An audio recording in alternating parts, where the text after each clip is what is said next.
నమస్తే, welcome to Andhraprabha. నేను మీ శ్రావ్ని. ఉస్మానియా పీజీ గర్ల్స్ హాస్టల్లో కలకలం రేగింది. హాస్టల్ బాత్రూంలో ఇద్దరు అగంతకులు చెరబడ్డారు.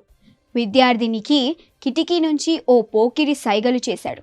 ఇది గమనించిన స్టూడెంట్స్ ఓ వ్యక్తిని రెడ్ హ్యాండెడ్గా పట్టుకొని బంధించారు. మరో వ్యక్తి పరారయ్యాడు. విద్యార్థుల చేతికి చిక్కిన దుండగుడికి దేహశుద్ధి చేశారు. తమకు రక్షణ లేదంటూ స్టూడెంట్స్ కళాశాల గేట్లు మూసేసి ఆందోళన చేపట్టారు. దీంతో పోలీసులు అక్కడ చేరుకొని వారిని వారించే ప్రయత్నం చేశారు. విద్యార్థినులకు పోలీసులకు మధ్య వాగ్వాదం చోటు చేసుకుంది. అర్ధరాత్రి తమకు రక్షణ లేదంటూ నిరసన వ్యక్తం చేశారు. దీంతో పీజీ ఉమెన్స్ కాలేజ్ క్యాంపస్కి రిజిస్టర్ వచ్చారు. రిజిస్టర్కు వ్యతిరేకంగా విద్యార్థినులు ఆందోళన చేపట్టారు. పీజీ కాలేజ్ ప్రిన్సిపల్తో పాటు వీసీపై చర్యలు తీసుకోవాలంటూ డిమాండ్ చేశారు. స్టూడెంట్స్కు నచ్చచెప్పేందుకు అధికారులు, పోలీసులు శతవిధాలుగా ప్రయత్నాలు చేశారు. అయినా విద్యార్థినులు ససేమిరా అన్నారు.